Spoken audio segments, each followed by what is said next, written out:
मी प्रत्येक भाषणामध्ये विकासावर बोलतो. ठाकरेंनी 1,00,000 रुपये द्यावेत असं फडणवीसांनी म्हटलेलं आहे. तर हिंदू मुस्लिम वादाशिवाय झालेलं फडणवीसांचं एक भाषण दाखवा असं आव्हान ठाकरेंनी दिलेलं होतं. उद्धव ठाकरे यांनी फडणवीसांना दिलेलं हे आव्हान आणि त्यावर आता फडणवीसांनी उत्तर दिलेलं आहे.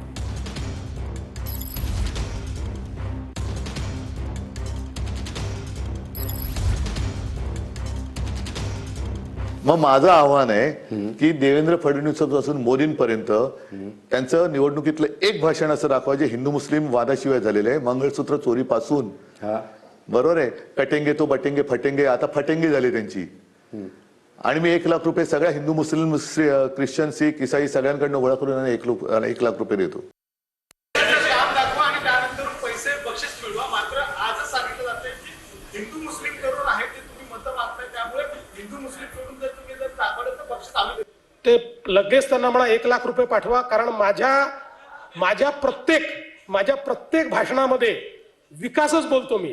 त्यामुळे तुम्ही जरा माझा प्लीज संदेश घेऊन जा, 1,00,000 रुपये घेऊन या, लाडक्या बहिणींना दिल.